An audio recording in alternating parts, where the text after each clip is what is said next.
How many people are on the floor? hmm How many people are available to actually respond to a call button? How many people are available during the morning hours when we're getting people dressed, cleaned up, showered, et cetera, Yeah. and to the breakfast table? How hmm many people are there to help? Yeah. One way of asking that question is how many people live here as independent and how many people live here as assisted? hmm They need to know that. Welcome to the Answers for Elders radio show. And welcome back, everyone, to Answers for Elders Radio Network. And Daphne Davis and I are talking about values. Are senior organizations in the cottage industry living up to them? Do they stand for something? And Daphne, you and I were talking a little bit about, anybody can say anything, but do they follow up? So my question for you is in this segment, what are the top three things that people need to understand and know and ask? I know that this is nationwide and not every state has what we Mhm. have in Washington as adult family homes or Right, residential care homes. But I right. want to include that. And these are some of the Yes. questions that you can ask. hmm One is who owns the entity that you're looking at? Whether it Amen. be an individual home of 6 people, whether it be, a large community that has Mhm. memory care and assisted living and independent living, who owns that business? Mhm. And don't And make it the could be two different assumption, entities oh, because it you could could. have the bricks and mortar be owned by one and then managed by another organization. Correct. And so it goes to the place of who owns the business? Is the building owned by the same business? Yeah. And does the business who owns it contract with a management company? These are all things a general consumer would have no idea about. And this is Huge. not just for large Huge. communities, but this No, is for small communities too. This is absolutely. for everything. You should know that. Why is it important to you?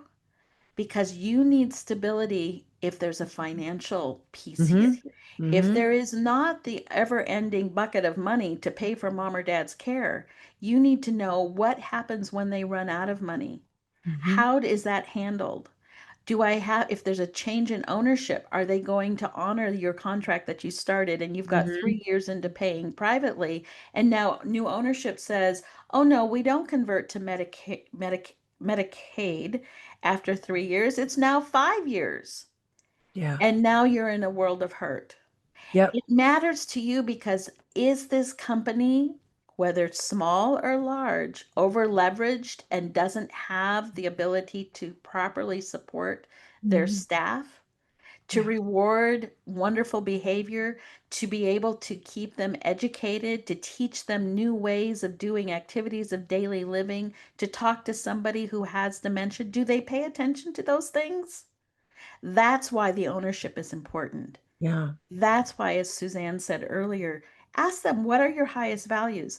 And in a culture of true care, every employee should know what the highest value is of that corporation. And if they don't, you need to go, Yeah. I Absolutely. wonder what's going on. And how is that lived out? What is the proof of that? And I think that's the piece. Okay, And so you've got the financial piece, you've got the highest value. Third piece, obviously, you were talking about is actually the care, itself.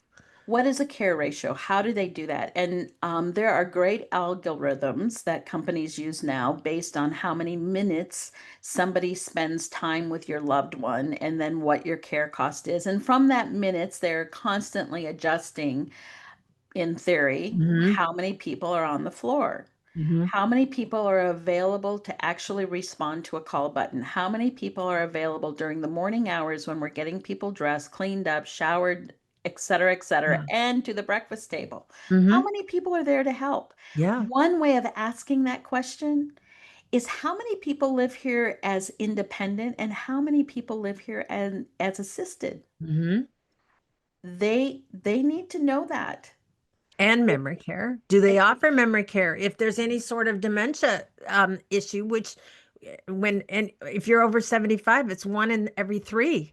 Yeah, has, which is a whole nother area to yeah, even think about. yeah. But just knowing if somebody says to you, "Well, we have a building," I'm going to make this up. We have a building of 100 people that live here, and we are um, currently in our building, we're at about 80% filled, Hmm. and I have 20 caregivers that are available from 8 a.m. to 3 p.m. for 100 people. Your next question is how many people are requiring care? How many people are contracting with you to have care? If they say 80 people and it's 20, holy My buckets. God, no. Well, that might not be so bad, but it generally, Depends. yeah, it generally when you get to a place of having Hmm. 12 to 15 to 18 people need to be Hmm. cared for by one Yeah, person, yeah, that's a disaster. yeah. If they And so, say, people are mostly independent, yep. then it's a different story. So Daphne and I, we are going to be right back right after this. In the meantime, you can reach Daphne at